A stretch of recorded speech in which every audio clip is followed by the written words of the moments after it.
बहुत समय पहले की बात है। एक गांव में महिंद्रा नाम का एक गरीब किसान रहता था। उसका बहुत छोटा सा परिवार था। उसके परिवार में एकमात्र उसकी बेटी थी जिसका नाम रानी था। बिरजू ने बहुत ही शौक से रानी को शहर में पढ़ने के लिए भेजा था। बिरजू की बेटी रानी बहुत ही गुणवान और होशियार थी। उसी गांव में ठाकुर प्रताप सिंह नाम का एक लालची और बेईमान जमींदार रहता था।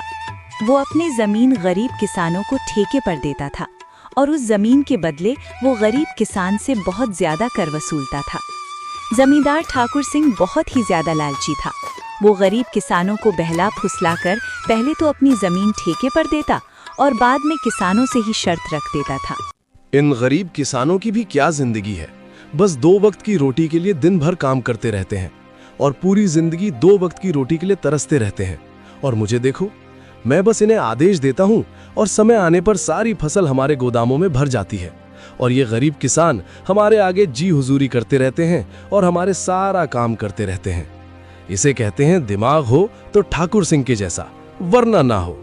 हाँ मालिक, आप तो यहाँ के जमींदार हैं और किसानों को अपनी मुट्ठी में रखते हैं। इनको कैसे इस्तेमाल करना है यह आप भली भांति जानते हो। मालिक, यहाँ क्या, अगल बगल की और भी गाँव पर आप ही का राज्य है। आपकी मर्जी के बिना तो एक पत्ता भी नहीं हिलता। इसीलिए तो मैं यहाँ का राजा हूँ। मैं इन बेवकूफ किसानों को ऐसी ऐसी शर्त पर जमीन उधार दे रखी है कि मेहनत ये करते हैं और फसल में अपनी मुट्ठी में कर लेता हूँ। आखिर इनकी औकात ही क्या है मेरे सामने। जमींदार अपने नौकर से ये सब बातें कर ही रहा होता है, तभी उसके पास एक महिंद्रा नाम का एक गरीब किसान आता है जो बहुत दुखी और परेशान होता है।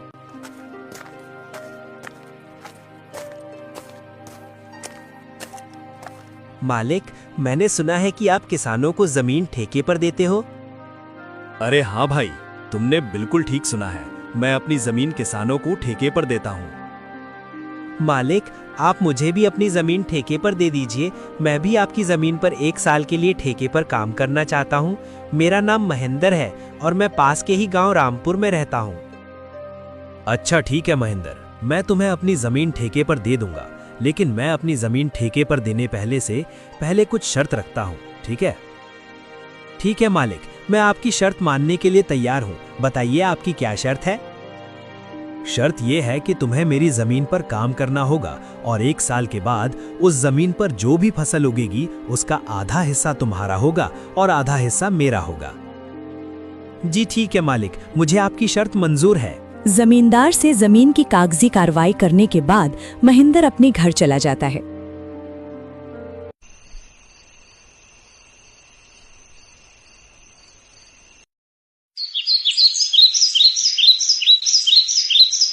और अगले दिन खेती करने के लिए उस खेत में पहुंच जाता है। चलो, अब जमींदार साहब से जमीन तो ले ली है, अब इसमें खेती करना शुरू कर देता हूँ। उम्मीद है इस जमीन पर अच्छी फसल होगी। मुझे इस जमीन पर बहुत मेहनत करनी होगी, तभी मेरे लिए कुछ बच पाएगा। महिंद्र उस खेत पर दिन रात मेहनत करके फसल उगाता है। कुछ महीनों बाद गेहूं की फसल उगकर तैयार हो जाती है और महिंद्र गेहूं की फसल की कटाई शुरू कर देता है। महिंद्र के उगाए हुए फसलों की खबर जमींदार ठाकुर सिंह के कानों तक पहुंचती है।